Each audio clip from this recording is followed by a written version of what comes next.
Hello, everybody, and welcome to the Video Game Choo-Choo Podcast. I'm your host, John, and folks, we have hit episode 350. I am so happy to have been here for pretty much every single goddamn episode of this show. It has been a lot. That basically means that I've done about 700 something hours of podcasts now. That is kind of scary now that I think about it, but what isn't scary is that I am joined by 3 new co-hosts who have not been on here before because they are brand new to the Video Game Choo-Choo. We have brand new contributors to the site, and here they are for the first time for your listening. We've got 3 brand new folks. Say hi to Franny. Hello, everybody. Franny, why don't you tell us a little bit about yourself? Just a quick little intro. You know, not too long, because I want to introduce the other 2, but let's get an idea of who Franny is. Okay. Well, I'm Franny. I'm 28 from Seattle, Washington, and I've been playing games and writing anything that I want since I could hold things, basically. So, like, when you were, 1, you were just writing, just not going to 1, town. but, maybe of course, 7. Of course. Okay. Maverick, you are here. That I am. Hey, how's it going? It's going good, especially with you 3 on here now. Tell us a little bit about you. Yeah, for sure. So, my name is Maverick. Yes, that is my name on my license, driver's license. I'm 24 years old, residing over here in good old Brooklyn, and I am a bearer of the curse. That curse is, of course, gaming. Are we all not? It is a terrible curse, but it is a curse that we share nonetheless. And finally, of course, last but not least, we have Melissa. Melissa, how are you? Hi, I'm good. Tell us a little bit about you now. My name is Melissa. I'm 30 and I'm from Wisconsin. And yeah, I've pretty much been playing video games for almost 20 years now, which doesn't seem like a lot to me. I guess I've been writing for around 10 years or so, and I'm really excited to get back into it again, and I used to podcast, on and off for the last, 8 years or so. So this isn't my first rodeo with podcasting. All right. But the old Wisconsin rodeo, Wisconsin rodeo, yeah, because we have a rodeo. Yeah, if you're gonna rodeo some cows, sure. There we go. Well, on this podcast, we've rodeo video games instead. Yeah. We ride. We're less the cowboys and or cowpokes, I should say, of the rodeo. We're more the rodeo clowns on this website. Doing important work, keeping people safe, but also acting like fucking idiots the whole time. That is how we do it here on the Video Game Choo-Choo, and I hope that all 3 of you are just as excited as I am to take part in it. Mm-hmm. I can't wait to be a clown. Oh, don't worry. Yeah. The second you sent in that email, you sealed your fate. My clown application.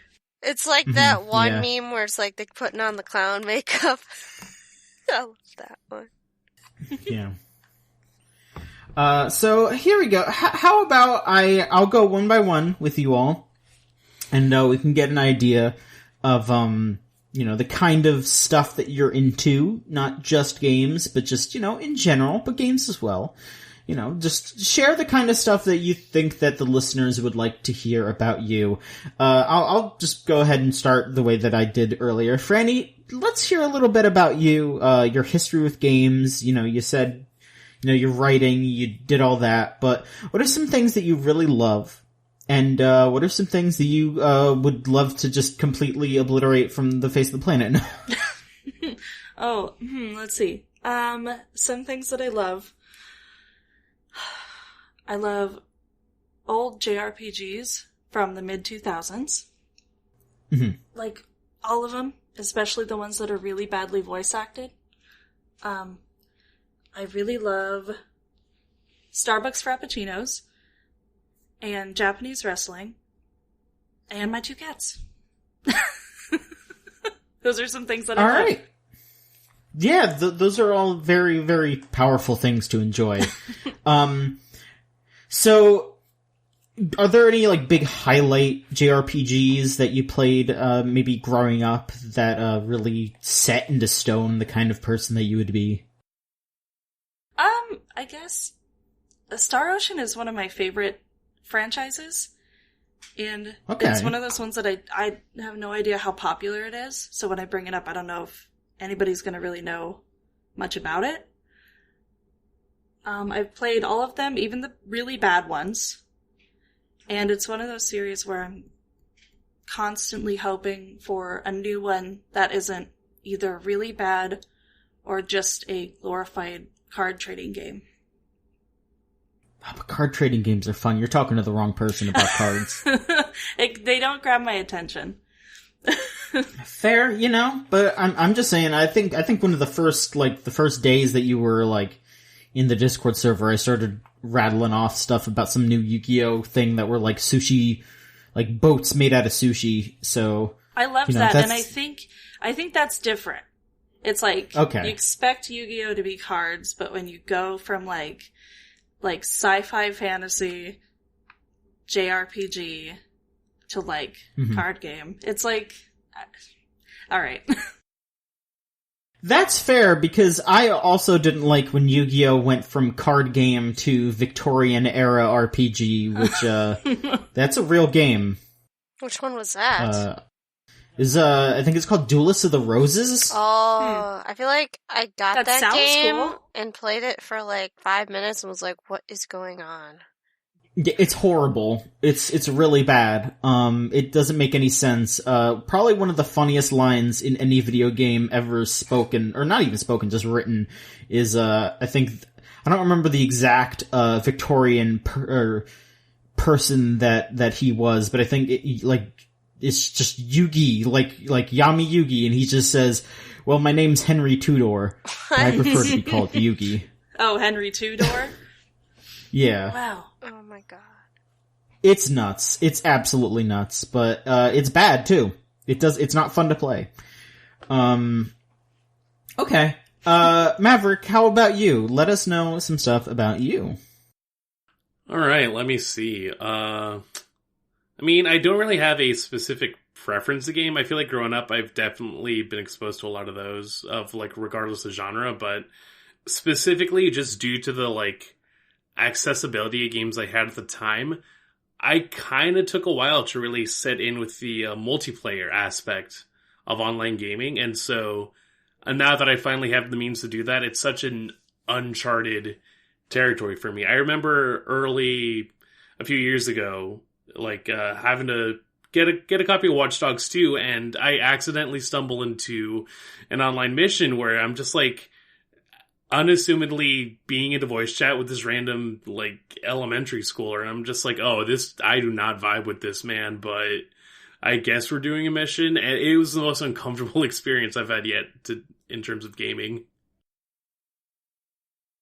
Okay, that's interesting, because I feel like that's something that you can only really do in video games, because you're not going to be forced into teaming up with an elementary schooler in, I don't think, any other way in the modern age, I can't think of anything that I would walk out onto the street and then someone comes up and is like, alright, listen, in order to get your groceries for the day, you also have to get groceries with this 9-year-old.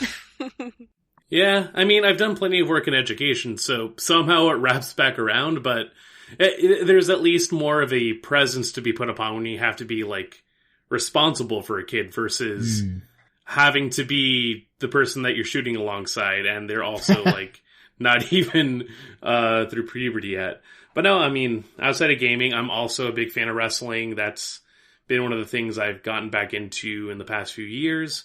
Also a big anime head. A lot of similar interests where as soon as I've seen things come up in the Discord, I've been like, all right, let me just make my niche here. All right, are there, I guess I'll ask, both you and Franny this question. Franny, you specifically mentioned, Japanese wrestling. Uh-huh. What promotions are you both into? Cause I know that there's a lot of Chooch folks that are into wrestling. I'm not really. It's okay, but, yeah. What are your promotions? What are your favorite wrestlers? Just go ahead and talk, about those for a bit. And I got into it in like the beginning of 2019, and I kind of fell out of it last year because the COVID production it just kind of weirds me out with no audience. But admittedly, the only one I really watch, not necessarily the only one I really follow, but the only one I watch is New Japan, which is like the big one, I suppose. Right. Favorite wrestler ever is it's El Desperado. 100%. Okay. You're one of those, huh? Yeah. Every time someone's asked me that and I say his name, they're like, "Oh," and I'm like, "Yeah, well, yeah, I know." No, it says so much. It says so much in so little words. Are they? And like, I mean that good in a things? positive way. Okay. Yeah. And, yourself, Maverick. Yeah, no, I mean, New Japan was definitely the promotion that I got into at the start of 2017, back when I was really starting to see wrestling as an interest for me again. And then from there, I've gotten into a little bit of DDT. Whenever I can see stuff about Dragon Gate, I get into a bit of that. Here and there, I pay attention to what's going on in the US scene, but nowadays, the US scene is just imploding on itself with every other piece of news that comes up. But to steer clear of that, to veer away from that for a bit, some of my favorite wrestlers are, I'm very basic in that Tetsuya Naito and Tomohiro Ishii are my boys. I can't have enough of them. Outside of there, Chris Brooks. Naito. Yeah, I love him. His eyes are the most tired eyes I've ever seen, and I just relate to that. But yeah, Chris Brooks over in DDT is someone I also enjoy. I am a very devout Maki Ito fan, as people in other circles will be quick to point out as soon as they listen to this podcast episode.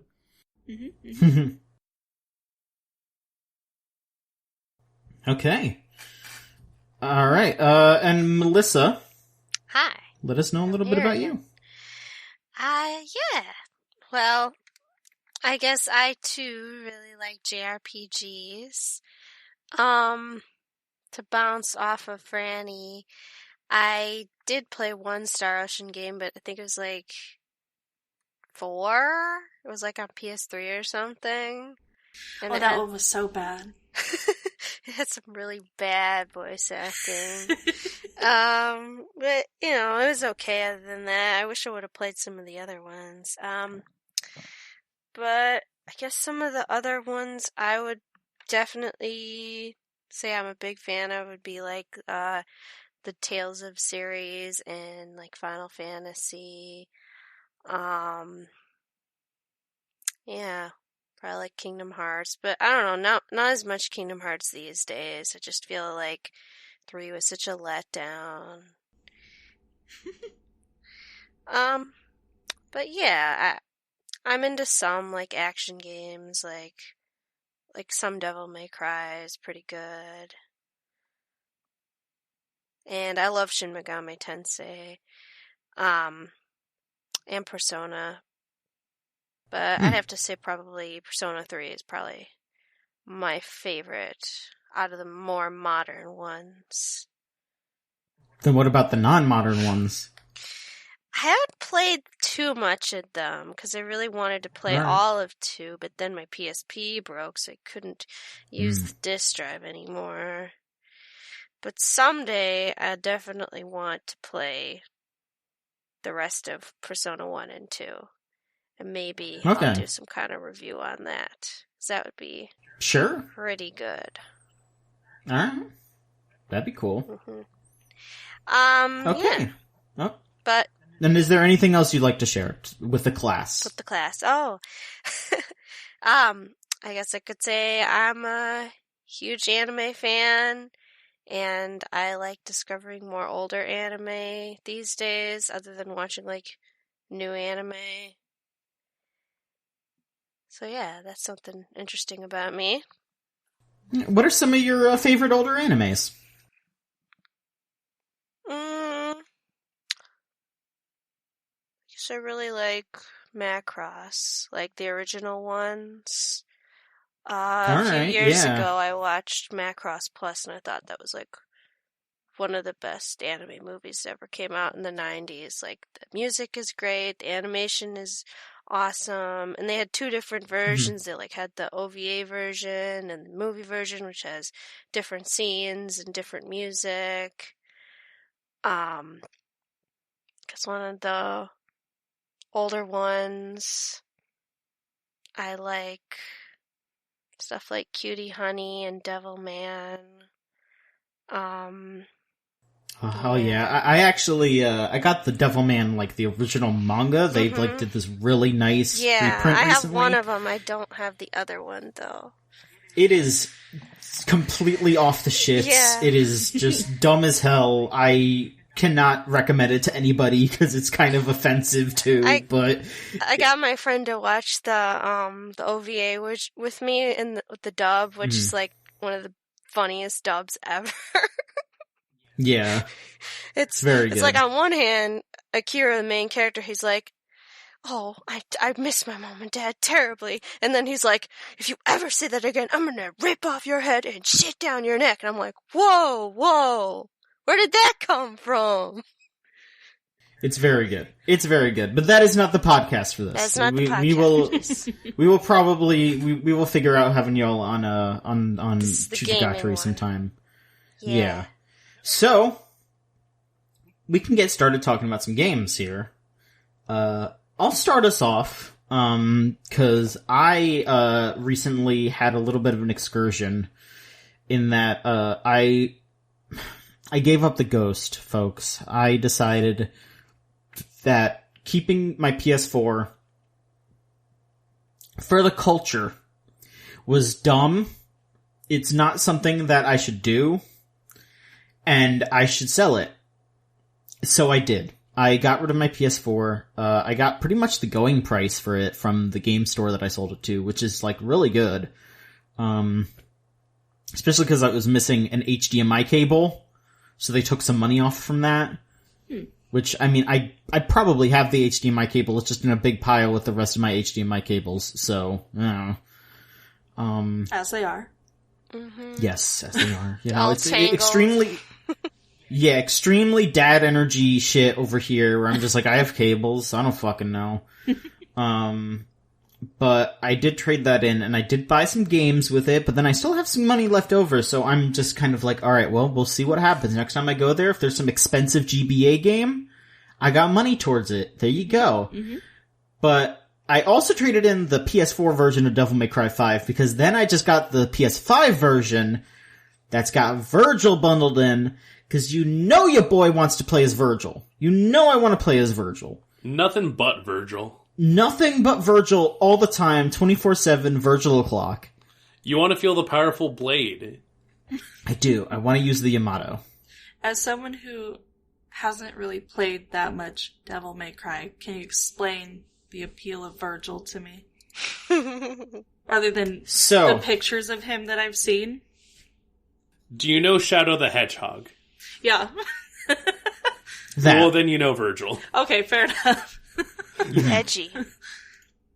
He is the dorkiest character ever created, but it loops back around to being extremely badass. Okay.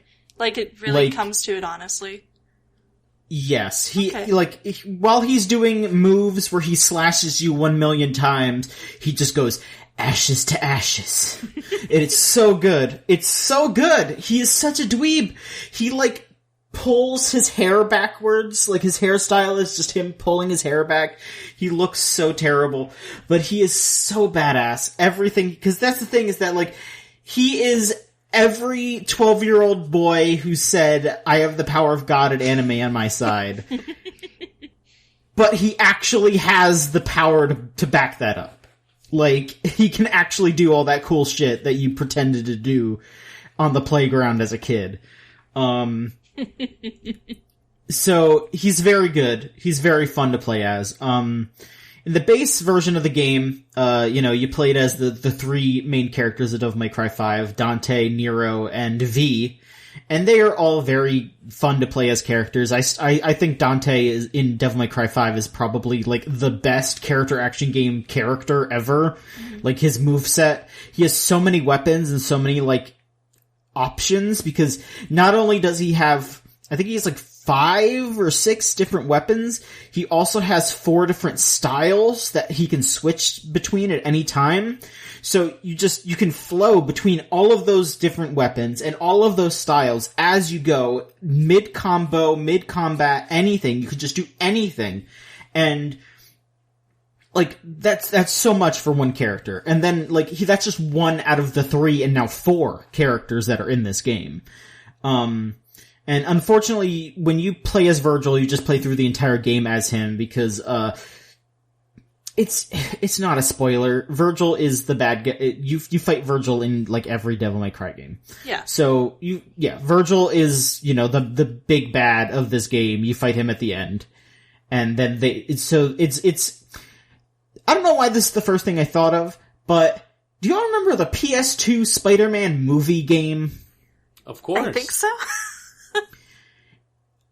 I don't remember if it was an unlockable or just a cheat code, but there was a thing that you could do in that game where you could just replay the entire game as Harry Osborn on the glider, like as Green Goblin, but they had James Franco voice the entire storyline. So funny. But it's just the Spider-Man levels, but they revoiced everything. Huh. They didn't do as much for Virgil. Like, you're just playing through the same levels that you would play as the original characters, but it's all Virgil.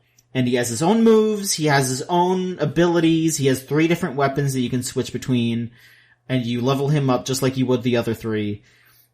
He's very, very fun. He is, like, Dante is probably the, like, it's the sort of thing where Dante is the best character because of what he can do, but Virgil is the best character because what he does is so much fun. Virgil is just more fun than Dante, in my opinion. Okay. You can have your opinion. It's fine. I'm not gonna say, some people prefer Nero, some people prefer V. I get it. But it's very good. And if you did end up buying DMC5 on PS4, or I think also Xbox One, you could just get there's DLC that you can buy that will let you play as Virgil, and then there's also some other modes that you get. And I think those modes are more for, like, advanced players. I'm not that good. I'm playing on, like, normal difficulty, which, honestly, I would say I would recommend, even if you are new to Devil May Cry, you should still probably play on normal, just because the game is really structured around playing on those sorts of difficulties. Get your feet wet, dive in. It's okay if you don't get triple S rank on all your fights. It's all good. But I'm having a great time with DMC5 Special Edition. I did also pick up Mega Man 11 on Switch, but I haven't turned that on yet. Nice. But hey,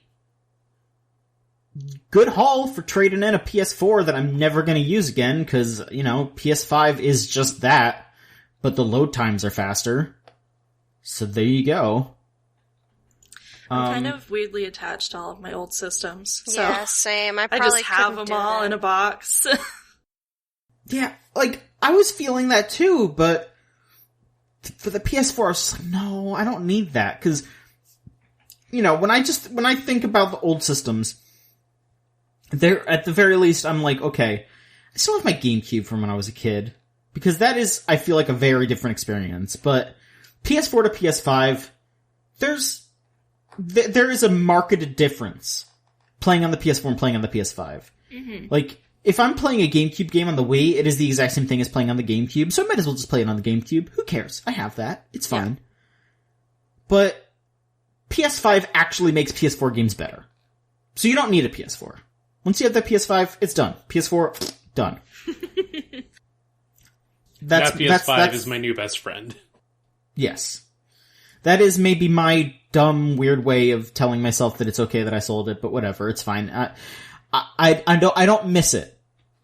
But, that's good. You know, yeah. No seller's regret. No. Not yet, anyway. Yeah. Not yet. Two more years and you'll be like, I miss it. I want it back. Yeah. And maybe I'll just pick up a PS4 Pro then, you know? Who knows? Because that was my base PS4. I had that one PS4 through the entire console generation. I never got, like, the Slim or the Pro or anything like that. So, you know, it maybe by the time I have a hankering to be like, oh, I need to play that retro console, the PS4, which, I mean, let's be honest here. If we consider retro 10 years old, PS4 ain't that far away from being retro, if you really think about it. That's scary. True. So, it was what, like 2014? 2013? Yeah, exactly. Yeah. I think it was 2013. But, so yeah, we're not far away at all. But yeah, let's shift over to someone else. Franny, is there anything that you would like to talk about? Sure. I kind of want to talk about, the Project Triangle Strategy demo. Okay. Have any of you tried it yet? No, not yet. It's weird. Nope. I'm not really a fan of those types of games, but I respect it. It's like the art style is really cool. It's gorgeous. It like looks gorgeous. There's kind of this like watercolory backdrop and like scenery with like these really crisp like UI and characters that I like. But the story is really weird. The dialogue is really weird. A bunch of the voice acting's really bad. Very, without like modulation. The combat's kind of fun. It's very Fire Emblem-esque, like the grid style. Pretty challenging, which I think was part of the demo, so you could get the full feel of what the game would offer you. I'll probably play it, but the demo was very weird. Probably play the full game, I mean. Mm-hmm. Because weird can be good. What was weird about the demo? Just mainly... Other than the voice acting and all that. That was the biggest thing, was the writing was really, it wasn't super engaging, and they threw like a lot of really unique terms at you all at once, and so it kind of felt like jumping into just a bunch of like fantasy gibberish, which is like fine. I think it just plops you down after the start of the game, so you probably get all of that context, which is why I'm like, it was weird, but I'll probably give the full game a chance. It looks gorgeous though, and I think the concept, I think it's going to be like a really big sweeping game with like this really interesting universe. So I am excited. It was just very weird. If you get the chance to play the demo, I'd definitely do it and see what you think. Okay. Let's see here. So, yeah, I mean, do you have a lot of history with, like, these kinds of strategy games?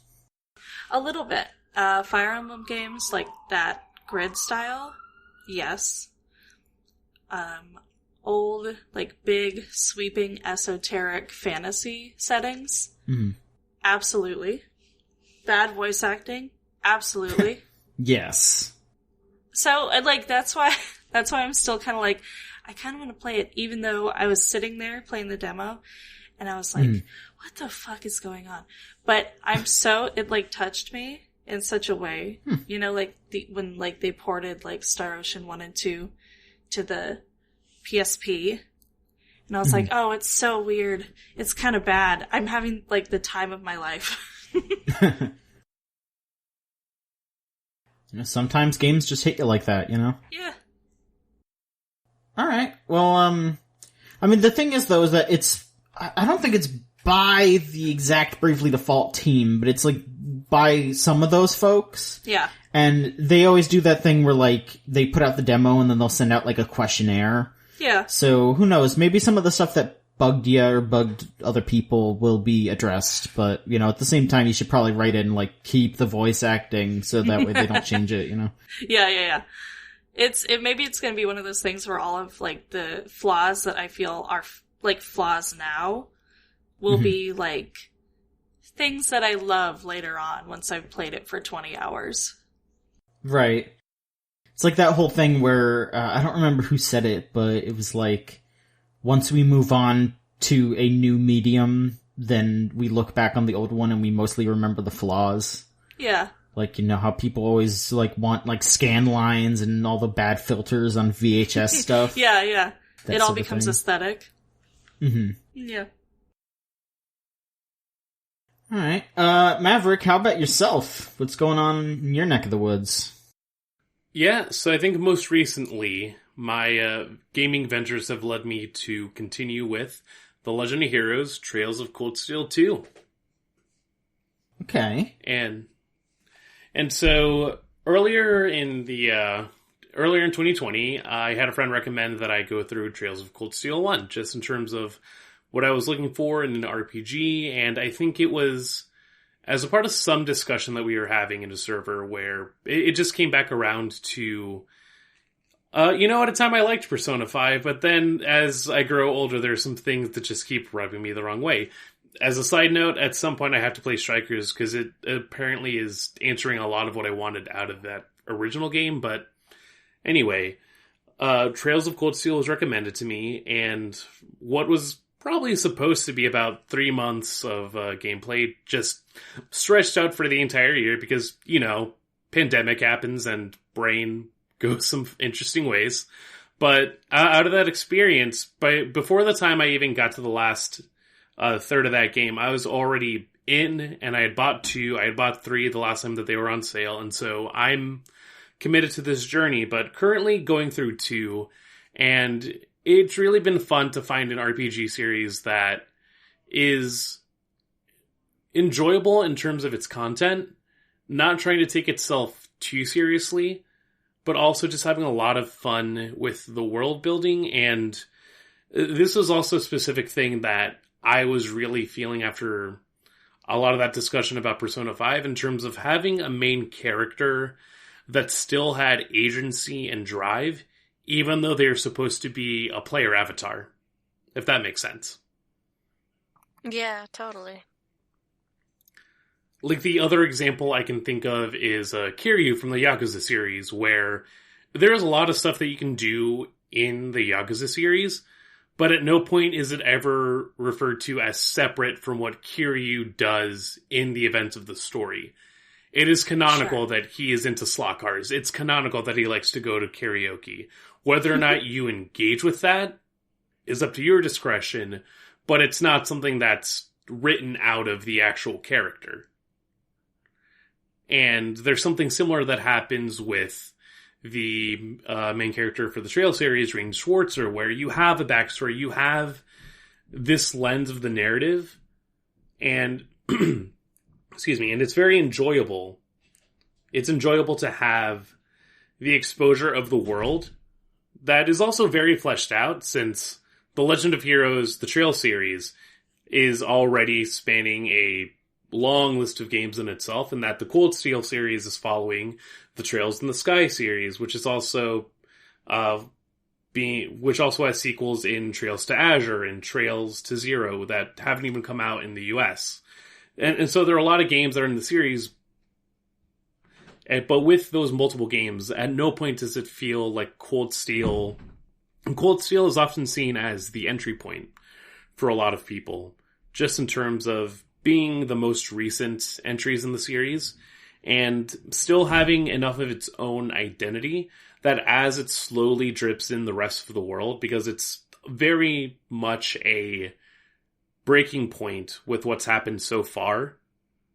It doesn't feel like you're getting too lost in the fray. And as more characters come through, as you get enveloped in more of the story, it would benefit to have the background of, oh yeah, you know, you were familiar with this guy, now here he is in another context. At the same time, they do enough of a good job to show you, here is this character's deal, and even though they were in another game, it doesn't feel isolating that you're seeing them in this context. There's still something to be explored there. Okay. As somebody who has played a bit of Strikers, I did play a little bit more of that, but, you know, not enough to really chat about. But they absolutely do, like, fix a lot. Like, I wouldn't say every single issue, but, like, God, that first chapter is just like, hey, what if we made On, like, a well-written character? What if we fixed some of those problems and made her, like, reasonable and realistic and, like, I feel like saying likable is maybe a bit, you know, charged to say, but, like, she's really likable. She's really good and, like, really headstrong and, like, really, like, committed to her ideals in Strikers, when I feel like she's very wishy-washy and, like, a lot of the things they do in Persona 5, like, negates a lot of the stuff they try to have her, like, say, and, you know, it does make up for a lot of the failings of Persona 5, and, you know, just from what has been said, like, in both hushed tones and very loudly about the director of, like, 4 and 5 and Catherine, that dude is just a real piece of shit, and now that he's not working on those anymore, I am, you know, looking forward to a Persona 6 that will probably understand that men and women can be friends, you know? That is a load of malarkey, and I don't believe you. But no, it's very good to hear that, because again, in recent conversations I've had about Persona 5, one of those things that came up was the fact that you have such a very, very charged and personal first chapter. But then that's supposed to be the introduction to just stuff that really doesn't hit as hard until you get to the Futaba section. And there's supposed to be an ebb and flow, and I get what the game wants to do, but at no point does it ever follow up on that. And this is coming from someone that literally spent his whole summer, the year that Persona 5 came out, just playing it day after day when he didn't have to go work his part-time job at a factory. Like, I very much took my time with that game, and I made it the other component of my summer, and still, it's very heartening, at least, to hear that Strikers delivers on that. And just another quick thing is that I appreciate the relationships that Cold Steel develops, even with its NPCs. I think something that the Trail series is very famous for is the fact that there is so much flavor text whenever any event is happening. You can go and talk to the same villager within one chapter, and they will have at least 5 to 6 different things to say as the story progresses, and it's a very minute detail, but it helps provide depth to the world. You can there are literally just novellas that the writing team has bothered to flesh out just as extra components to the world, and that's a level of detail that you don't often see, and this is coming from a JRPG that was released for the Vita and PS3 back in, like, 2013, 2014. And I've definitely become a Neon Falcom fan, and I'm very excited to see what else is in their games to come. I have Ys 8 loaded up as well. I have Tokyo Xanadu. I'm very excited for the continuation with this newfound fandom, really. Cool. That's nice to hear. I know Rose is a big fan of the Sky series. I don't think she's gotten around to Cold Steel yet. She really likes Sky, I know that. So that's something y'all could probably talk about sometime. Yeah. All right, Melissa, how about yourself? What's going on in your neck of the woods? Yeah. I used that twice. I'm sorry. That's okay. I guess I really haven't been playing too many games. But one thing I did discover is that, at the end of February, somebody came across a disc that they had bought from Rare that had the, really late build of Dinosaur Planet. And what Dinosaur Planet was what Star Fox Adventures was going to be to begin with, before Nintendo came in and was like, you got a Fox, we got a Fox, we're gonna make a Star Fox, and not your own original game. And I was like, okay. It's like the history behind it was like really cool. So then they put the emulation of it out, and I tried it on one program, and it was like glitchy, like parts of it were not complete, and then I put it on another one and it would play. And I was like, this feels like Zelda, but there's foxes, and there's like voice acting throughout, and they have like pretty much the exact same music as Star Fox Adventures because they scrapped everything. And like it's got the crystal fox, and then the other fox was supposed to be Saber, but then when you get to his part, he looks like a little fox, like Fox McCloud, and he says, I'm Fox McCloud, Royal Knight of the Lilat System. And I'm like, what is going on here? Like this build is like apparently from December 2000. Probably they had known at that point that they were going to turn it into Star Fox. So like, at one point, some of the other characters call him Saber, but then he calls himself Fox. So I'm like, this is really weird. But yeah, I was looking around in that game, and I guess I skipped around a little bit, and then I went all the way to the other side on some other level, and then the game just crashed. But it was a really interesting piece of history just because playing Star Fox Adventures was a good time to be had when I was a kid, even though it was definitely a Zelda clone, but it was still fun. Okay. Yeah, that was definitely an interesting bit of news to talk about a few weeks ago. Like, there's a lot of Rare stuff that's getting leaked lately. Like, there was that, and there was also the Xbox Live Arcade remake of GoldenEye that is just out there now. Oh, that's really cool. Yeah, if I remember correctly, I think the end of the credits just straight up says, like, hey, MGM, let us release this, because, like, Rare has just been sitting on it for years and years, and they are just, like, ready to be, like yeah. They could just throw, like, I think they were planning on putting it in a Rare Replay, even. They were gonna put it on there, because they shot, like, footage for a documentary to put in Rare Replay to talk about the remake. And they couldn't put it out because, like, the people that own the James Bond franchise wouldn't let them because they just don't want to do video games anymore. Aww. Yeah. So who knows? Maybe they will because there's a bunch of, like, fan outcry. And that sounds like something they could put on, like, you know, Xbox. And, I mean, hell, there's, you know, with Microsoft working with Nintendo, I bet that they would even put that on Switch, you know? Like, that would be a big thing to be like, hey, GoldenEye's back, baby, it's on Switch, you know, just like the N64. That'd be a big thing. There really isn't, like, a way to play it other than, like, emulation and on N64, is there? Like, they tried to put it on Wii, but, like, that version sucked, I guess. Yeah, that wasn't like a remake, that was like a reimagining, and it wasn't a good one at that. Right. Yeah, that was... It didn't even have the correct Bond in there. It was Daniel Craig Bond, and people are like, no, that's not the right one. Yeah. They should just... It was Brosnan, right? Yeah. Brosnan was in GoldenEye? Yeah. Yeah.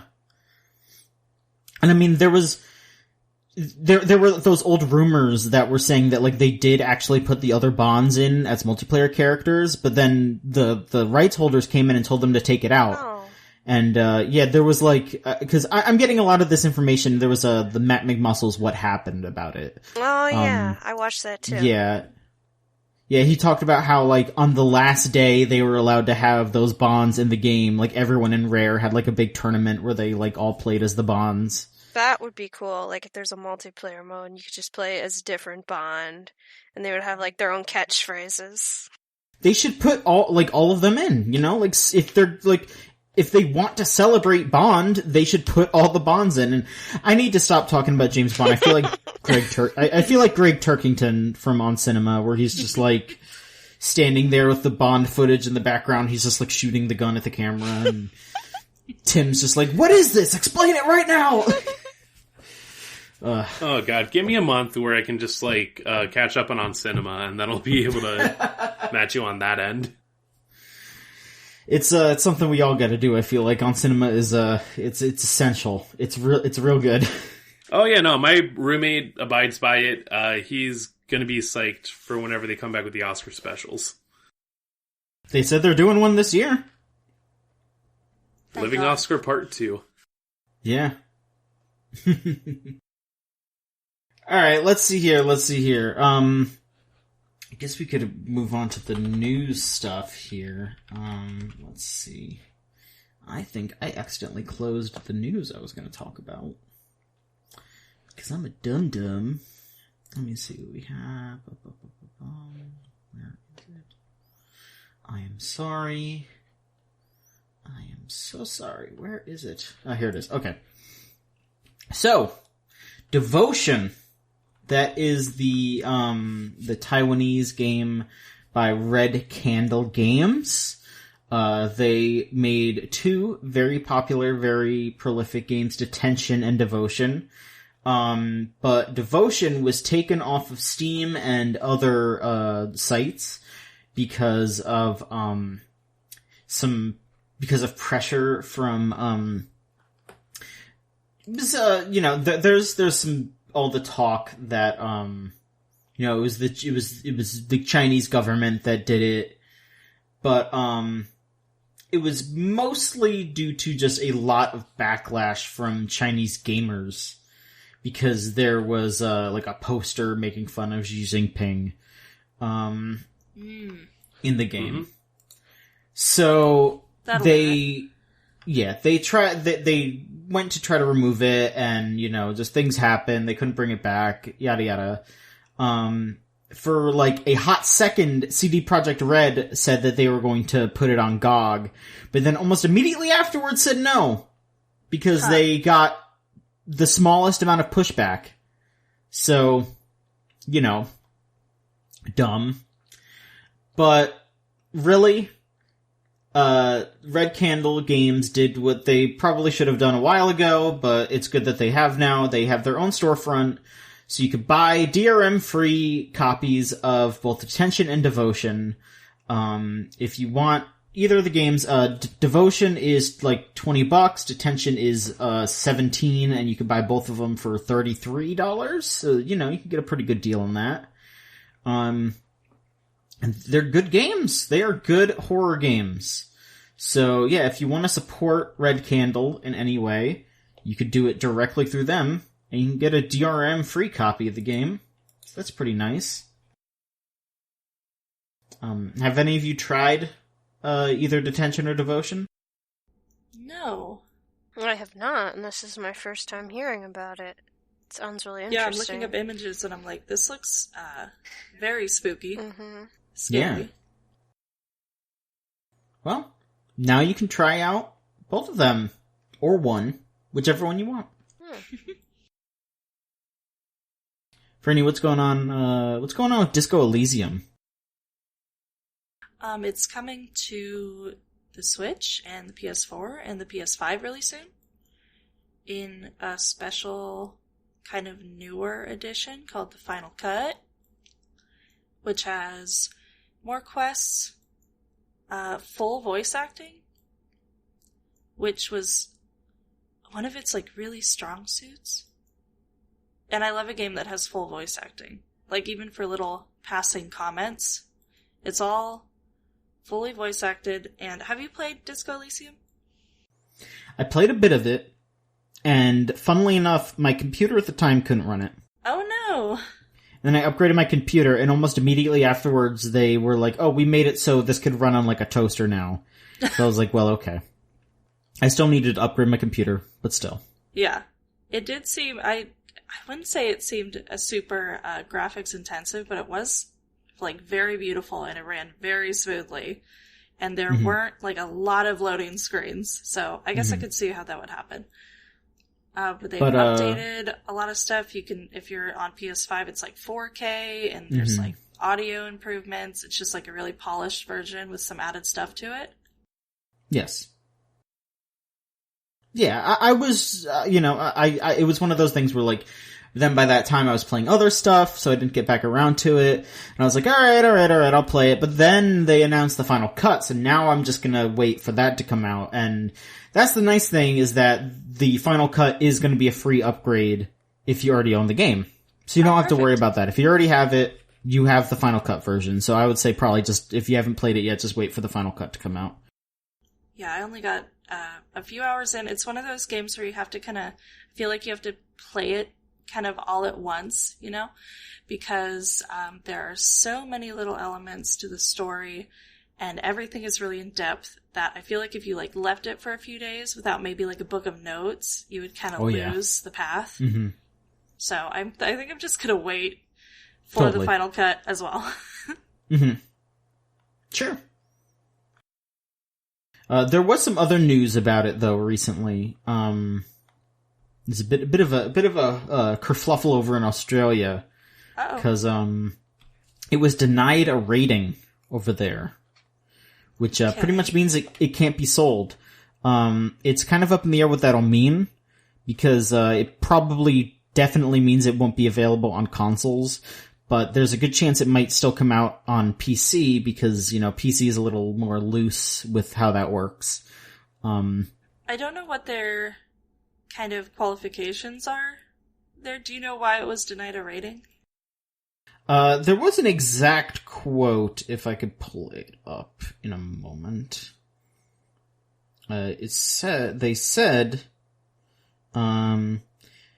here, I'll just read the quote here. The computer game is classified RC as computer games that depict, express, or otherwise deal with matters of sex, drug misuse, or addiction, crime, cruelty, violence, or revolting or abhorrent phenomena in such a way that they offend against the standards of morality, decency, and propriety, especially accepted by reasonable adults to the extent that they should not be classified. And, I mean... I don't know. The game talks about why a lot of that stuff is bad. That's what I was gonna say, is it definitely has all of that stuff in it. But it's not really glamorized. No. And that's kind of the point, is like navigating yourself through like this kind of fucked up world. I don't know. I think it's...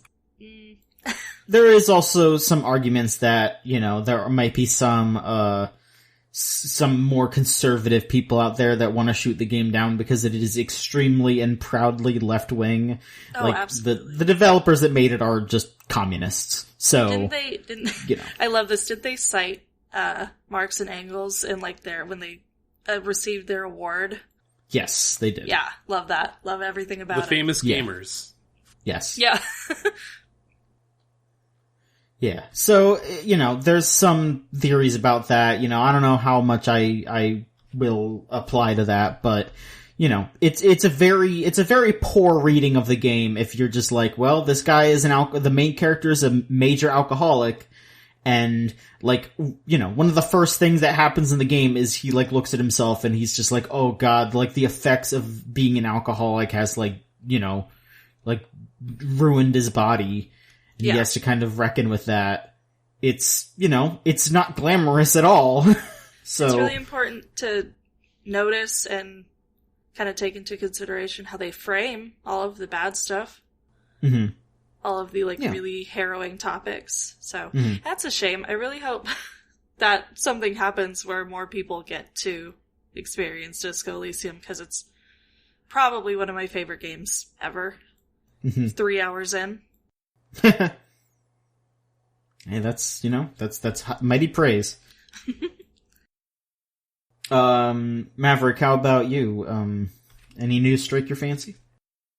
Well, we got some more updates about the wonderful world of EVO 2021, and Just as a bit of a refresher, EVO 2020 was originally said to be pivoting towards an online event, and it was going to have all these games listed, and everyone was very excited for it. And then allegations came out against co-founder Mr. Wizard Keeler, and that ultimately led to EVO being canceled. And for the most part, I think people collectively forgot that EVO was going to come around again. But in the wake of that bit of time frame where people are like, I guess it's about time that the lineup's going to come out, it turns out that EVO has been bought by Sony Interactive and a new esports venture called RTS. And coinciding with that, they recently have come out with the lineup for this upcoming EVO for August 6th through 8 and the 13th through the 15th.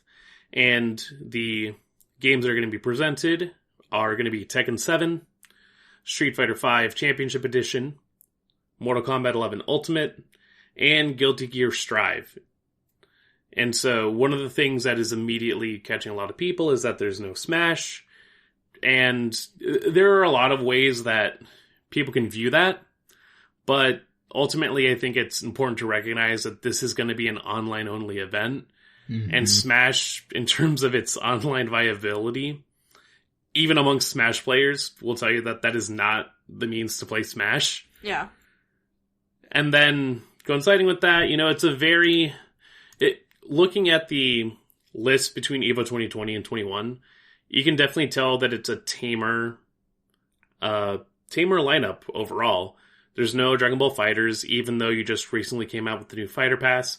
Grand Blue Fantasy Versus was supposed to be there for 2020 and just completely shelved. Same with Samurai Showdown, Soul Calibur 6. There was some excitement over Street Fighter vs. Capcom having a premiere for the 20th anniversary of the game itself. Just a lot of things that were set up in that original lineup that, with coming into 2021 and whether or not coinciding with its acquisition from more quote-unquote official sources, whether or not there was a means to just trim down the lineup with things that are more accessible, and whether or not just what that means for the state of the competition itself. I mean, that's definitely going to impact the actual consoles that are going to be set up for the event. But overall, definitely something that people didn't anticipate, and I think it's really going to be interesting to see what comes next after what was supposed to be this idea that, esports are slowly becoming more of a thing in quarantine. But now that conversation sort of comes to, now that we're slowly weaning ourselves into a post-quarantine setup, is that impact going to be the same? And how will things affect the eventual EVO in 2022 that, depending on how things look, because at this point I can't predict the future, but assuming that that is going to be an actual event set up in a venue for people to come and check out, I think it's going to be interesting to see how 2021 fares for the competition and what exactly that's going to mean for the FGC. Yeah, I mean, I'm anticipating once things are more normal, quote unquote, like something that I would look forward to every year was going to both CEO and CEO Taku down here in Orlando. And not having that last year was weird. It was rough in a way, obviously it's not that big of a deal in the grand scheme of things, but having something to look forward to in the summer and the winter was, it was nice, and not having that sucked. Jabali was talking about having a CEO thing in December. It's just like a CEO revival sort of deal, which I would be all over. And, if they're going to have panels, we'll maybe figure something out for that too. Cause, we had our panel last time there was a CEO, and, we would have had one last year too, but we couldn't. It's it's exciting, but also it's strange. Like Nintendo did come out and so did, cause I think Mark Mann is like, he works for EVO and all that. So he actually came out and said like, no, we're not gonna like exclude Smash Bros. Forever. You know, it's open. You know, like Microsoft games and Nintendo games can be at EVO too. This is just, you know, Sony wants to.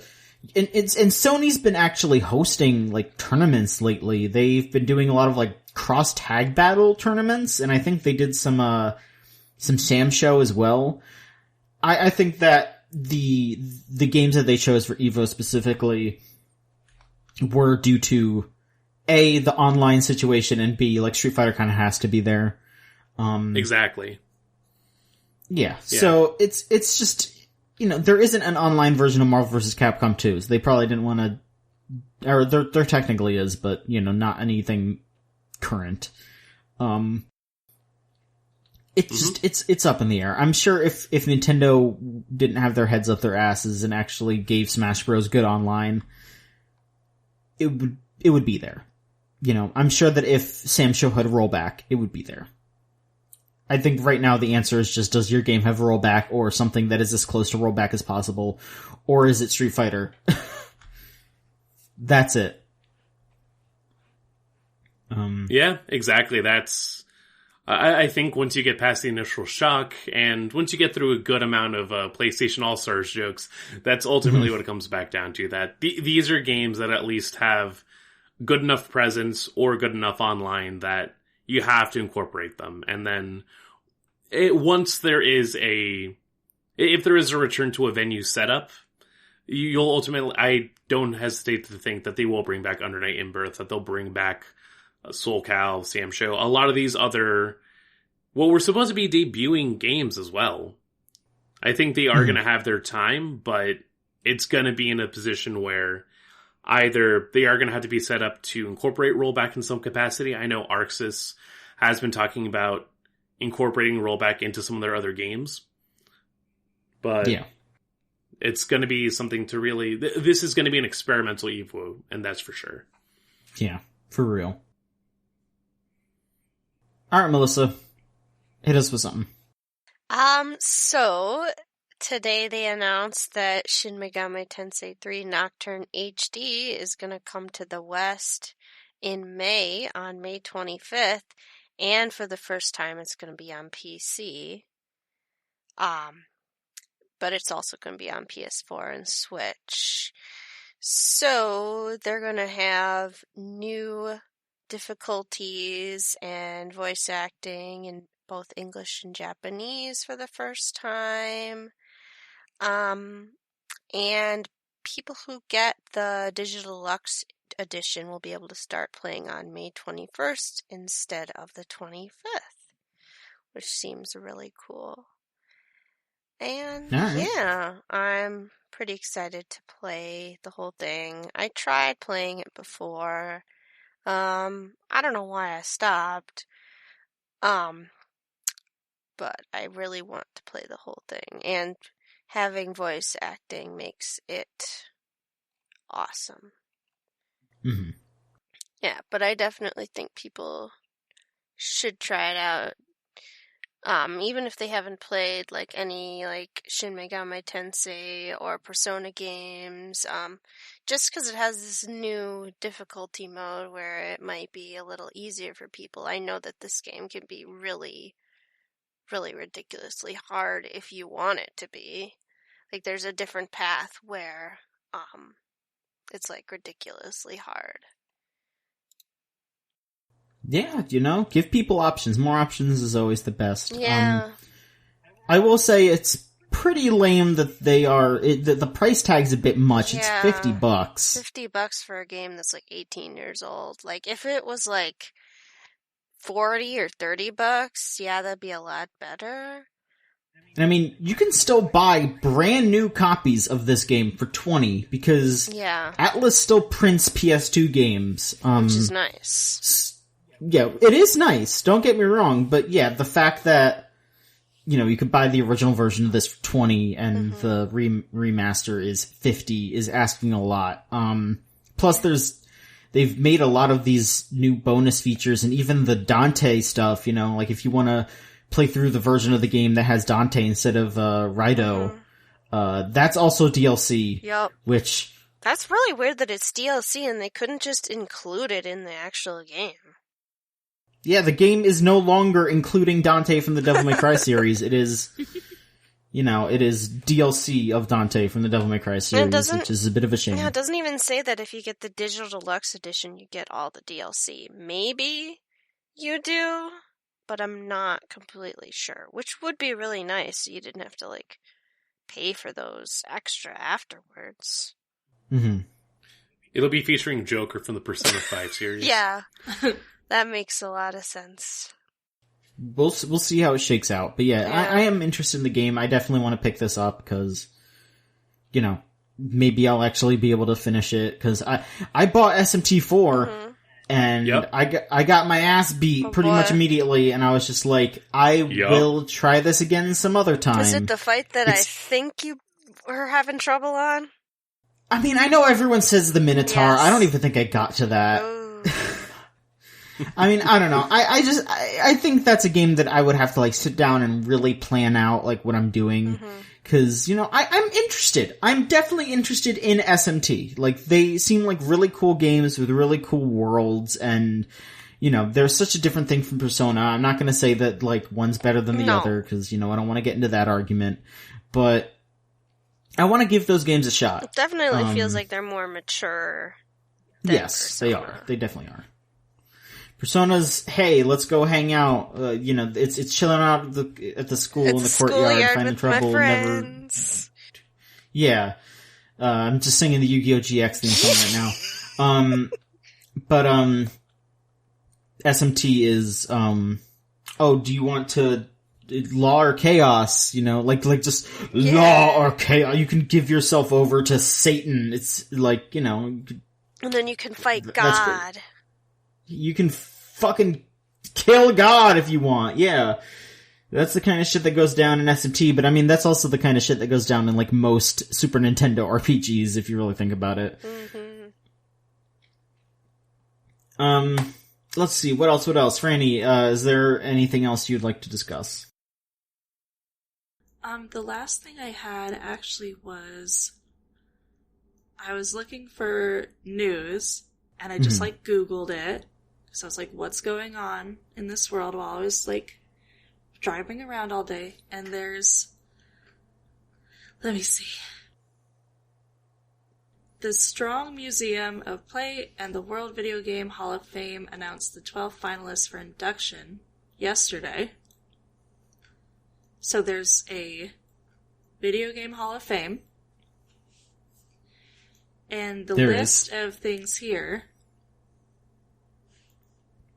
Should I put it in the chat here? Sure, you can if you want. Basically, so the 12 games are Animal Crossing, the first Call of Duty, Farmville, Guitar Hero, what looks like the first FIFA game, the Mattel Electronics physical football game, Microsoft Flight Simulator, Portal, StarCraft, Tron, Where in the World is Carmen Sandiego? And I'd have to go down the list. There's just a really compressed JPEG image of an old arcade thing. Hold on. Right.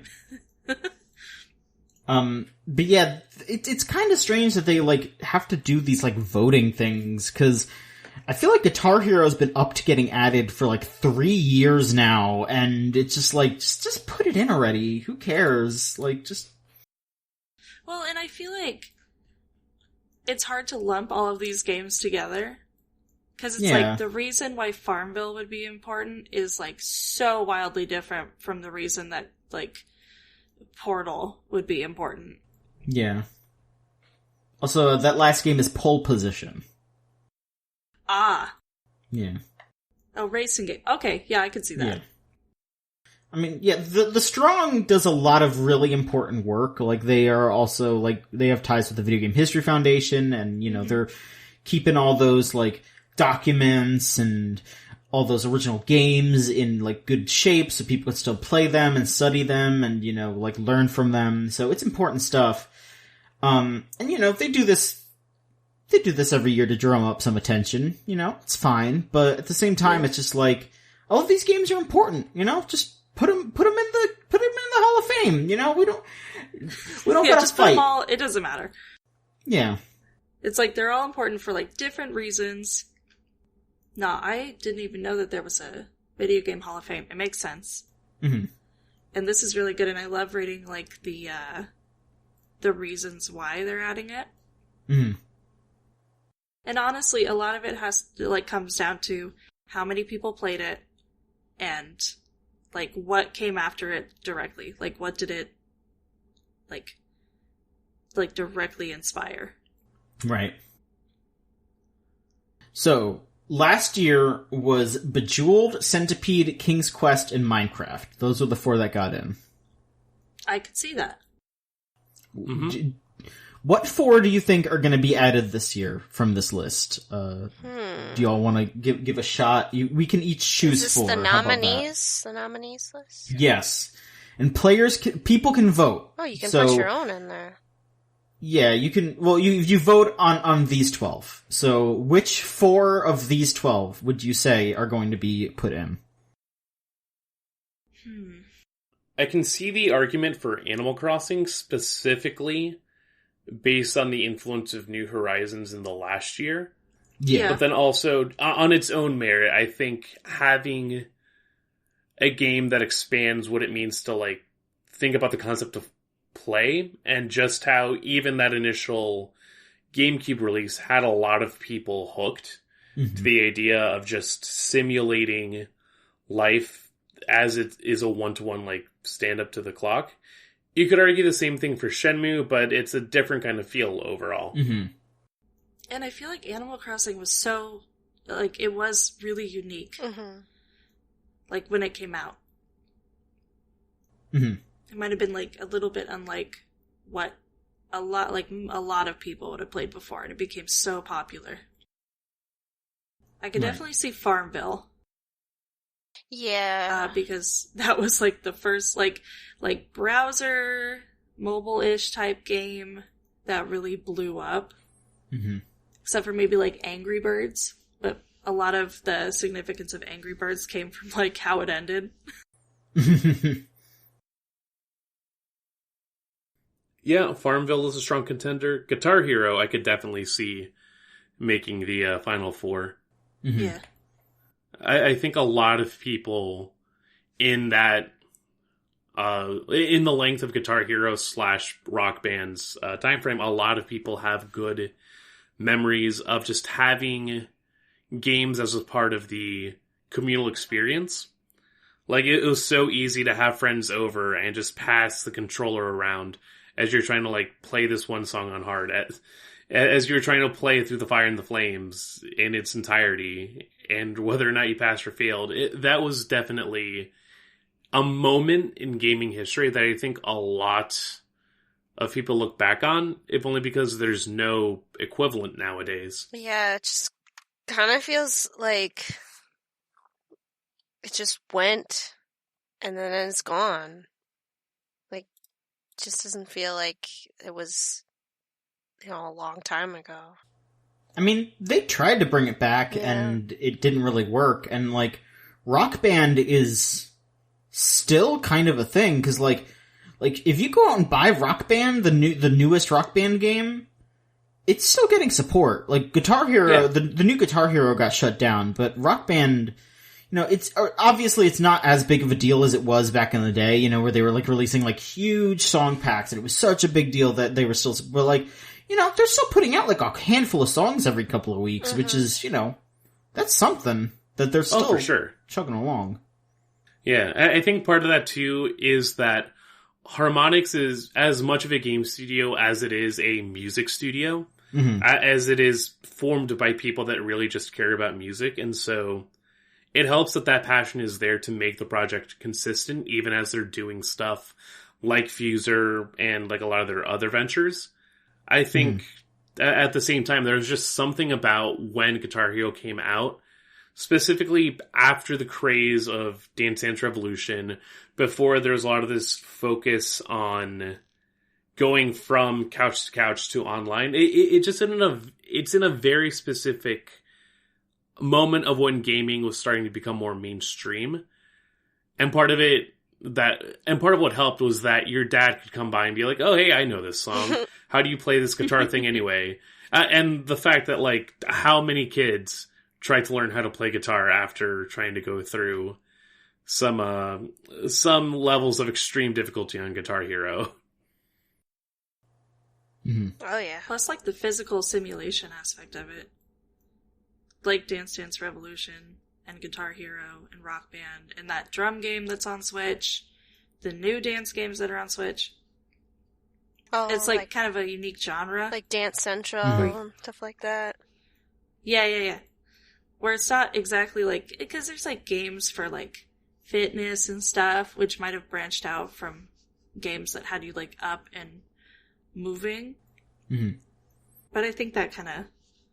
I think probably... I wonder if Dance Dance Revolution is already in the Hall of Fame. I don't know. I feel like it's gotta be. There's probably there's a list out there, but I wouldn't know it off the top of my head. I would say if I were to personally pick 4 of these, I would say like Animal Crossing is a good one and Guitar Hero is a good one. I would put I would probably put the Mattel football game in there because that is like just an important bit of like history for handheld games. Mm-hmm. And then I feel like Carmen Sandiego is also like really important, but I don't know, maybe I think Microsoft Flight Simulator would be my 4th. Like that is just an important piece of history for, you know, simulation games and, you know, learning and, just like legitimize it. Like you think about flight sims, you think about how like into those games people are, where like they'll build those like HOTAS setups and just like live like people that play flight sims could fly a plane. Like you play enough of those flight sims, you can fly a plane basically. So I think that should probably also get the nod.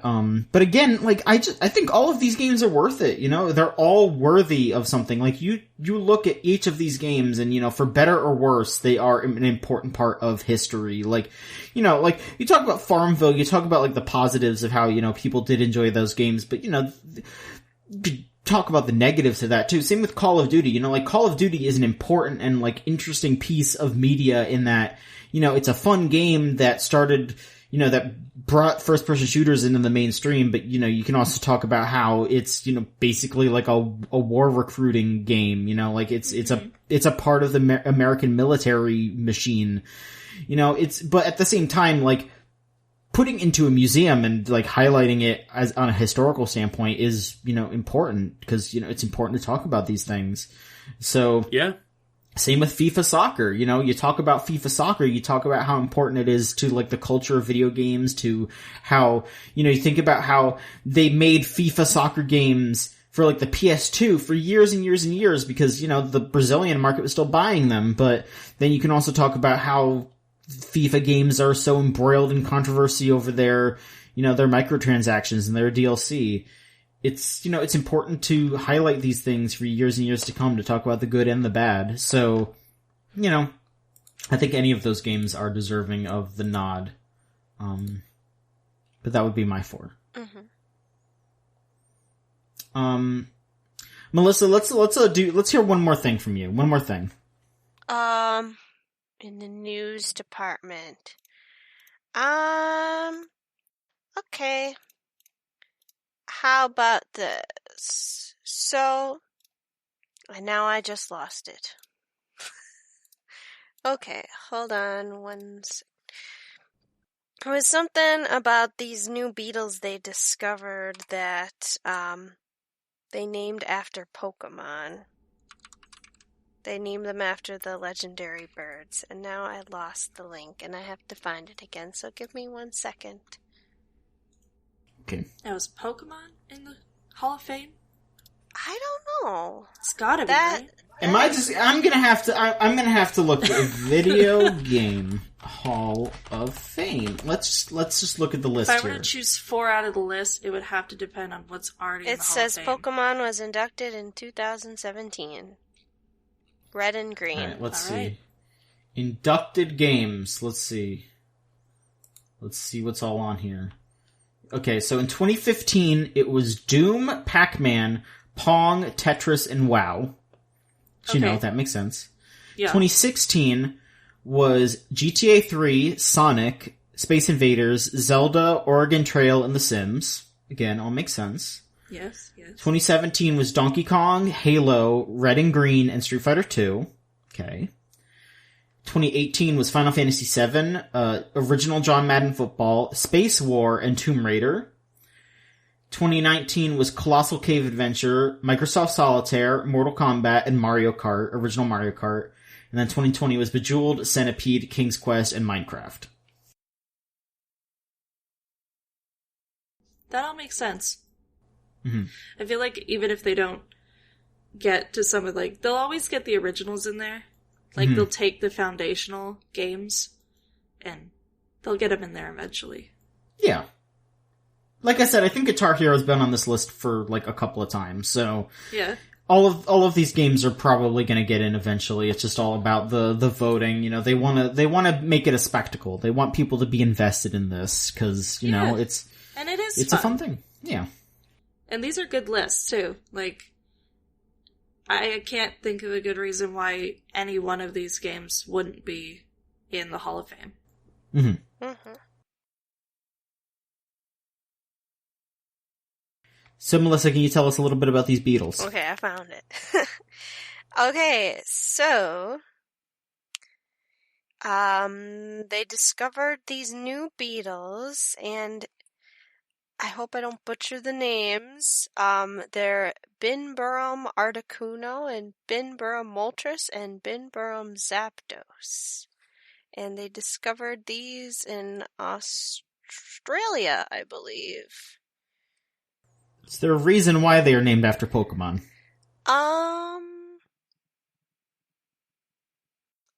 I'm looking it up. They're saying that the person who discovered them was once an aspiring Pokemon trainer. Well, So that's it was- cute. Yeah. It was just a nerd thing. It's just a nerd thing. Someone, Okay.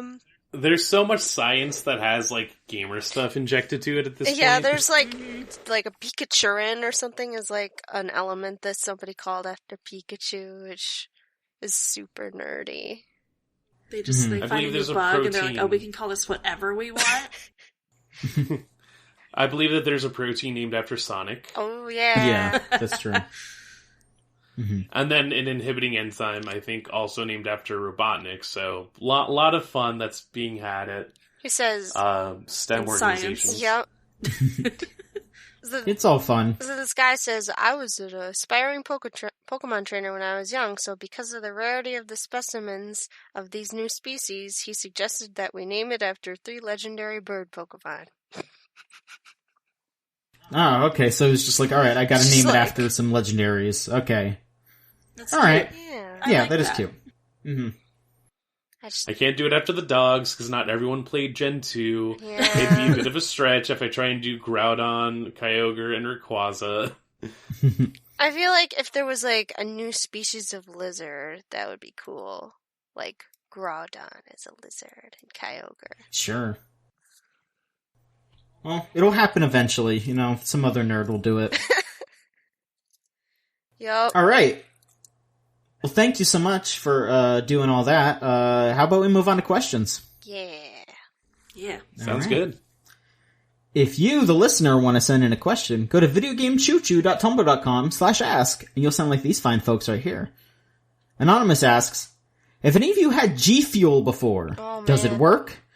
I am in need of some sort of energy beverage because coffee and Monster are no longer cutting it. How are the gamers staying energized nowadays? I've never had it before, but I'm kind of tempted. I don't know. It seems like it's like maybe less dangerous than Monster. 'Cause I feel like Monster's like really, really bad for you. You know, if energy drinks are no longer doing the thing for you, you always have to take the next logical step, which is gamer pills. Gamer pills. I think You can we'll always touch go on that to- later, but yeah, there are some, there is a question about gamer pills in here. Oh, great. I can't say I've had that. I think the hardest something I've taken to stay awake was a caffeine pill from 7-Eleven, and I really wouldn't recommend that. So if coffee and Monster isn't working, man, I don't know. Then you can mix them together. I mean, I think the real answer is just you just need to take a break from it. Like, Yeah. if you take some time off from drinking coffee and Monster, you come back to it, it'll work again, because... That's true. Yep. Yeah, you build up an immunity. Probably because you've been drinking it every day for a year and it doesn't work anymore. So if you take like a couple months off, maybe try and see if it works again. Yeah, I was pretty I was having to drink a lot of Monster and Red Bull kind of recently, just because my meds were fucking me up real bad. And I just couldn't get through the day without drinking one, because I would like legitimately fall asleep. And luckily I have become more accustomed to my meds, so I no longer need to drink an energy drink to stay alive throughout the day. But that was harrowing. That was very harrowing. Yeah, you just gotta drop it. Yeah. It's gonna be hard. $40 worth of Taco Bell and just like grit through the caffeine, like withdrawal headaches, you know? Yeah. Trade one vice for another. Exactly. Drink water, come on. Water. Yes, drink a lot of water. Mhm. It's basic, It but helps. it's good. And good It for does. you. It helps. All right. Shulis sent in a question here, which is I don't know what the fuck Shulis is on with this one. He asks, which video game series would do the best if their next game trailer featured "Send Me on My Way" by Rusted Root? Shulis, what the fuck are you talking about? What Katamari song is Damacy. that? I don't think I've ever heard that song. Well, I bet if I played it, I would remember. 1 second. Have you seen the end of Matilda? on my way. A long time ago. It's the song that plays at the end of Matilda. So what's it called again? Send me on Send my Me way. on My Way by Rusted Root. Okay. Send me on my way. Oh, yes. Oh, Absolutely. I know the song. yeah. Now it's coming back. Katamari, you say? Ah, that makes Oh yeah, a lot of Katamari sense. has big "Sending Me on My Way" energy. Okay. I see. This is a really hard one. The next Horizon game, That's a good one. or that Death game where Stranding you 2. or that game that you play as the girl and you have the little creatures. That's kind of like a Pikmin game. That one. I don't remember what it's called. I But don't that remember one. what it's called either, but it sounds familiar. Like Kana? Something like that? I don't know. It's just the girl's name. PS5 game. I don't know. I'm going to say Any other whatever answers? the next Destiny expansion is. I think Okay. if they threw that in there, Okay. I think they can make it work. Okay. Alright, Mighty Boss Stones asks, and here's a good one to kind of introduce, folks to your style here. If someone made you a Twitter fan cam, what song would it be set to? Yeah, that's a tough one. I would need to have like recognizable moments for a fan cam is the thing. I mean, you know, Pretend we have recognizable moments. I want to say there's, one of my favorite songs is the song Melissa by Porno Graffiti. Okay. It was, Oh, that's a good one. yeah, it was an intro or an outro, I don't remember, from, like, the original Full Metal Alchemist. But it just is the song that I listen to every day now. You know, like 15 or 20 years later. 15. Yeah. But I think I'd like that one. Okay. I would say either if I'm going for Daikon 4 energies, I got to go with Twilight by ELO. You know, Or Games That's a good People one. Play by Alan Parsons Project. I think that'd also be a good one. Ooh. I think I'm gonna have to go with anything like Daft Punk or something. Rest in peace. Yeah. Best vibes, vibes closest to me, probably something out of Minus the Bears catalog. Mhm. In terms of something that's got good energy. I've been listening to a lot of Sambo Master recently, so maybe something from them. Okay. Yeah. Alright. Let's see here. We got a question from our very own Skeleton, Spencer, who says, you are given the power to remove one serious flaw from one of your favorite games. Bad writing, replaced by good. Terrible controls, fixed. Shitty director, he's out of here. However, there's a cost. You must put something into this game that you absolutely dislike. Something that in other games causes you to skip over them. What game do you pick? What do you change? And what do you put into the game that you already dislike? And after all this, do you think you'd still like it? Damn. That's a big one. That's a lot to think about. A gamer's Faustian bargain right there. Yeah. Okay, so here's mine. I'm thinking about here. So, Mega Man Legends, the original. I would add analog controls to it. Because the D-pad is horrible with that. It is so bad to just play that game with a D-pad. If it had analog controls, it would be amazing. Amazing. Oh, it already is amazing, but it would be so much better. And the thing that I would replace, or that I would add to it, I would add... Like, it's so tough to think of the thing that you would want to add, because I feel like it would ruin it. Mm-hmm. I mean, I don't like... I don't know, it's so hard to think. It's like... I don't want to ruin it for myself. I'm just thinking about stuff that I don't like. Because everything else about that game I love. So it's like if I just fixed that one thing and I added something that I hated, it would drag it down so much. I don't know, like... Make Inafune more involved so it's slightly shittier? I don't know. Replace all the good voice actors with bad ones? Yeah, I don't know. I mean, I feel like I would still love it if the voice acting was bad. Bring in the team that did Mega Man 8 and some of the X series. Yeah. I mean, I feel like I would just end up liking the voice acting for a different reason then, because it would just be funny instead of good. Mm-hmm. Right. I think for me, and coming back to what I've already griped about this game, but ultimately, the big thing that I would want to change about Persona 5 is the social links with Kawakami and Takemi. One, don't let this high schooler date adults. Ew, yeah.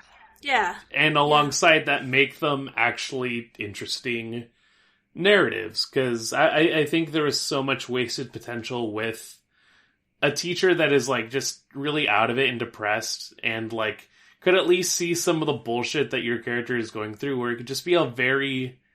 I think there could be so much potential for an insightful story about meeting someone in the middle of this very weird power structure, but just recognizing oh, we're both kind of going through it.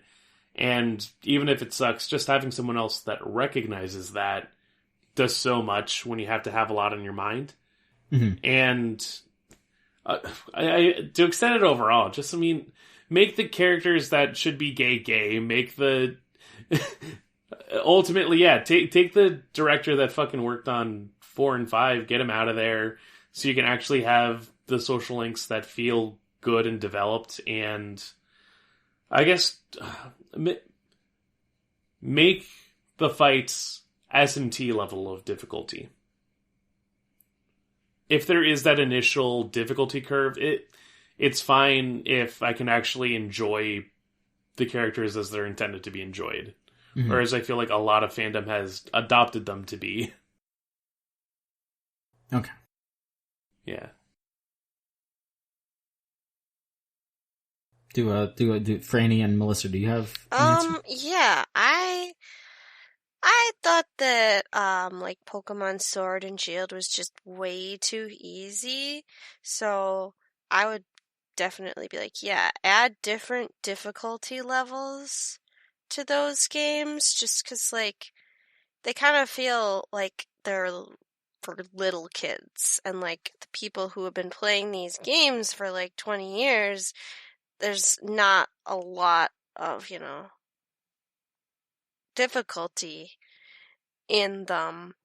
But then, like, I guess one thing that I would add that I wouldn't like would probably be, like, voice acting, but they could only use voice acting from, like, the Pokemon anime dub. And so it wouldn't be super good. I see. Yeah. But it still might be a little funny.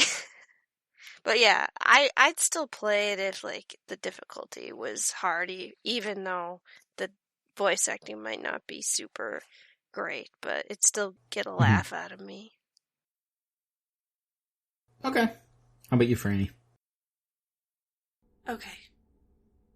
This was a really hard question. I'm gonna say, I would take, probably Metal Gear Solid 3. Mm-hmm. And I don't have, like, an extensive vocabulary to explain, like, why I would change the control scheme. But I want to take Metal Gear Solid 3 and give it, like, Metal Gear Solid 5's handling. Mm-hmm.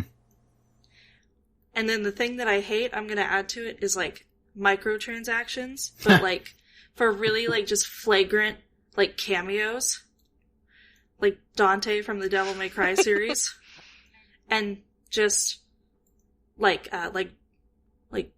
branded suits or like prestige guns and shit like that.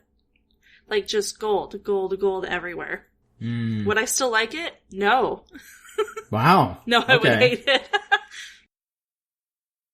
Little Ape Escape minigame becomes a physical disc that you have to buy separately. Ooh. You're hurting me. And it's $50. I was gonna say I'd pay a little bit extra to have Dante and MGS3, but not the rest of that stuff. Not the rest of it. Yeah. I don't know. Yeah. I mean, I feel like it'd really take me out of the game a little bit. But, like, if For some games, even, like, knowing all that stuff is there just kind of, like, takes me out of it. Okay. But some cameos are fun. Mm-hmm. Yeah. If they make sense. Right. Yeah. Okay, let's see here. We got 2 questions from our good buddy Harlequin Wheels, who asks, what is your favorite secret location in a game? And also, what's your favorite train in a game? I've definitely answered that second one before. So I think that's mostly for you 3 to answer, so we can all answer our favorite train. But first off, what is your favorite secret location in a game? It's tough. Yeah. Playing vanilla World of Warcraft was like a very restricted world. Mm-hmm. And if you like saw the YouTube videos, or you like saw the guides, or you had a friend who knew, you could get into these underdeveloped places, and sometimes they were like really like lore significant, which I was all about. So there were places you could go to, like Mount Highjaw, which was this very high place, and you had to like do some wall jumping, and you had to have like someone summon you, or you had to be able to blink a short distance or something. And they had like little stay out signs, like little construction signs telling you to stay out. There was also what is now known as like the Caverns of Time. It's like a fully developed area, but before it was just, if you could get through the wall, it was like this very long cave with like the sprawling universe like moving around between the rocks, you know? And then you get to like this huge cavern, and it's like it's completely empty. You still see the sprawling universe. And I don't know, back then it was like cool to see a secret like something they didn't want you to see, and also because the game was still pretty new, so it was like very interesting. Mm-hmm. Now, of course, they've like opened up most of the world to like flying, so it's not that interesting anymore. So part of it was probably because I was in middle school and it was a novelty. Okay. It is still pretty cool. How about the rest of y'all? What else? What else? Partially secret level, I'm thinking about looking at videos of Kingdom Hearts 2 Final Mix and finding the the Lingering Will boss battle for the first time. Mm-hmm. And realizing that this game that I had already played had more secrets to it to discover in a version of the game that I couldn't play yet because it was Japan exclusive. But at the time that YouTube was coming out, and it was still in its very early days of just uploading whatever, getting to find those hits and just recognizing that, oh, there's more to this story that I had really come to enjoy and really find interest in well before I knew anything else about Birth by Sleep. It was very interesting and just really something that latched onto me when it came to world building. And for better or for worse with the rest of the series, that moment still sticks out for me. Mm-hmm. Now, Melissa, you got one? I guess a good one for me would probably be if you get all of the emblems in Sonic Adventure 2 Battle, there's like a little Green Hill zone that you can go into. And this was before like they kept putting Green Hill Zone into everything. But it was still cool to see it in 3D for the first time. But then they kept putting it in everything, and so people got tired of it. But it was cool for what it was.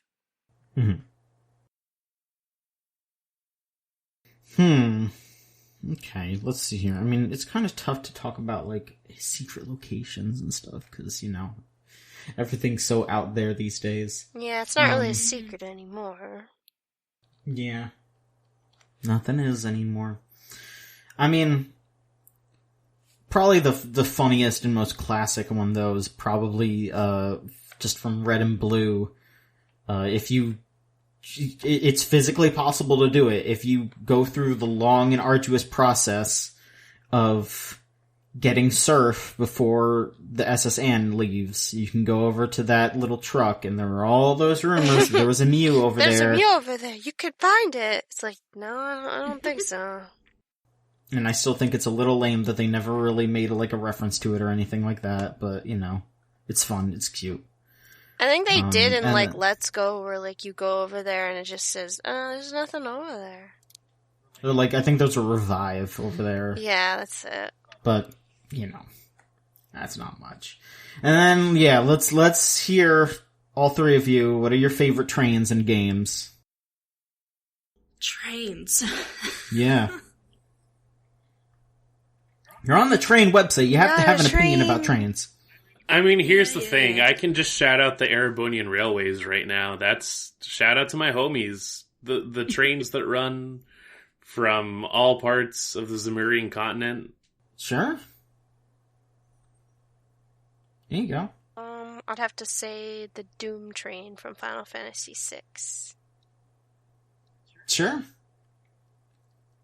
That is that is a common answer, but an answer that is deserved nonetheless. Because you could punch it and suplex it. Suplex the train.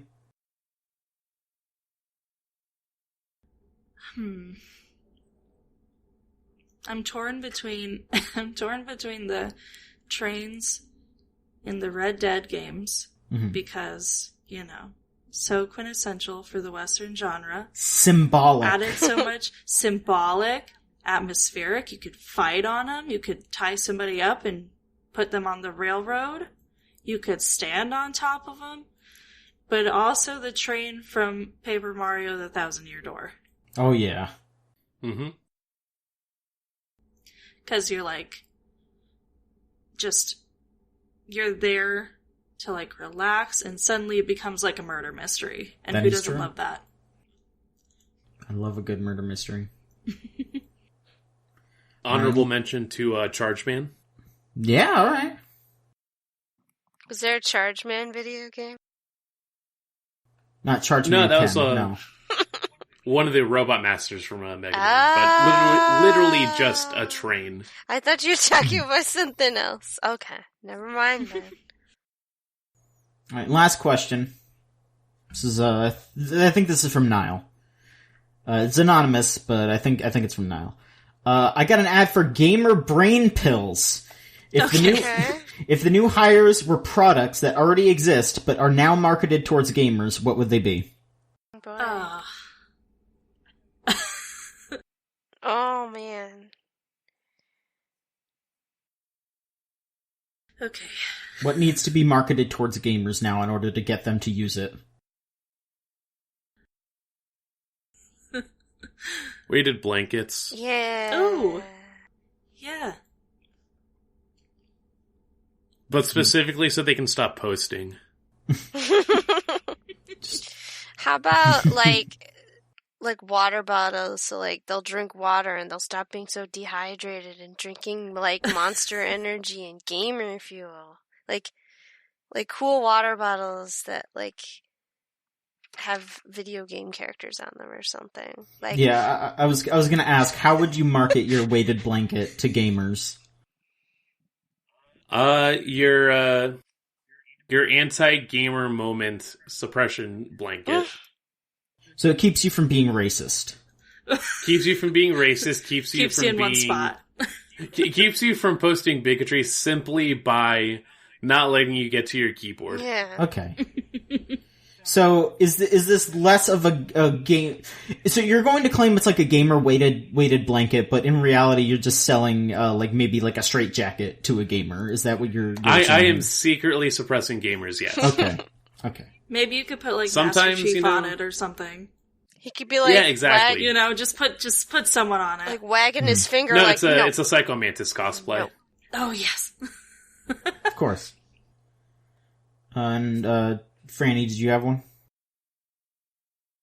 Oh man.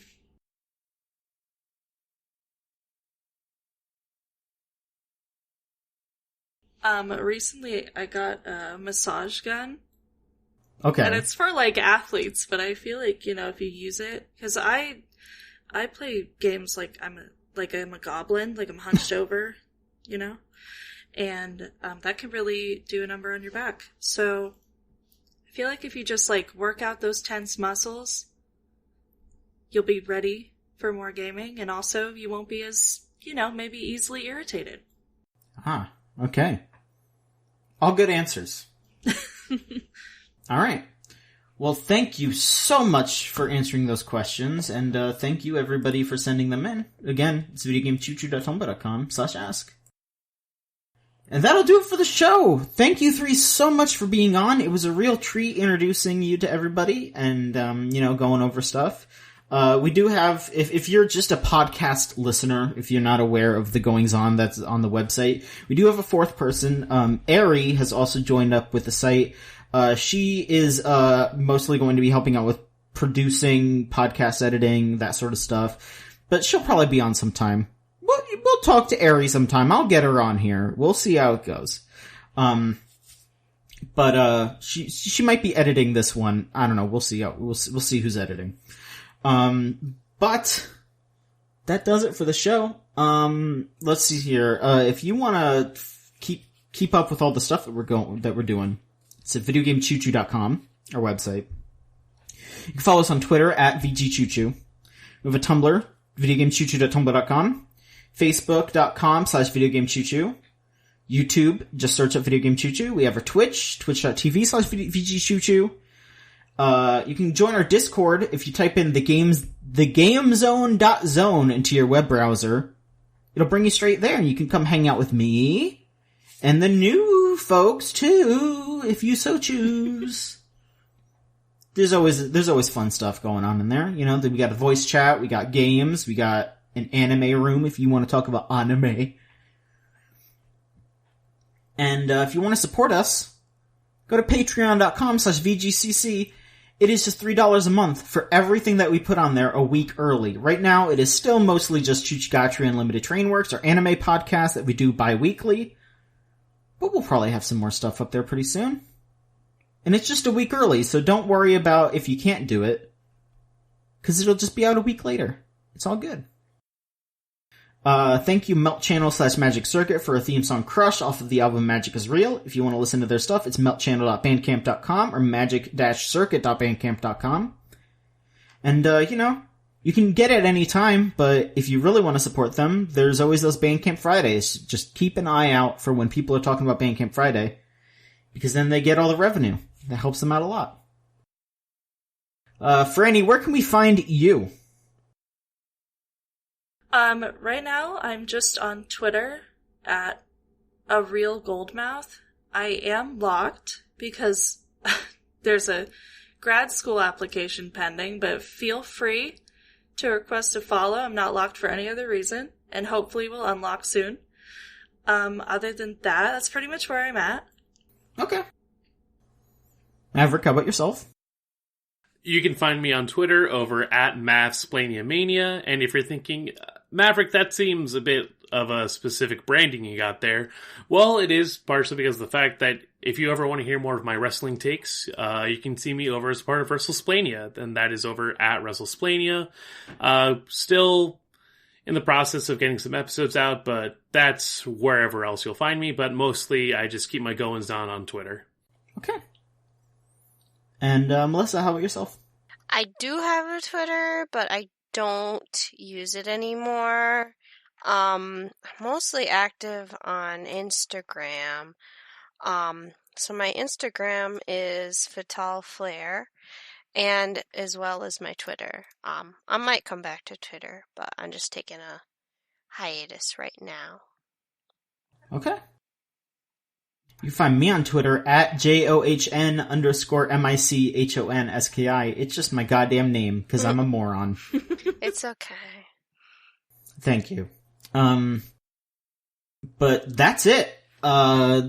Thank you again so much for being on and for joining up with the site. I'm looking forward to working with y'all. I'm looking forward to, getting to know you better. And I hope you all are looking forward to being a part of this crazy train. Absolutely. Yeah. Thanks for the questions, and thanks for giving me a chance to socialize, because I've been in the apartment for so long. Yeah, no, same here. You don't have to leave your house to socialize. You can play online games. No. And you can talk on a podcast, and you can talk on Discord. It's the same thing. You're just not leaving your house.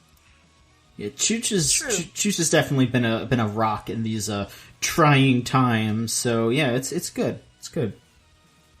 Alright, and thank you so much for listening. We'll be back next week with another episode of the Video Game Choo Choo Podcast. So long!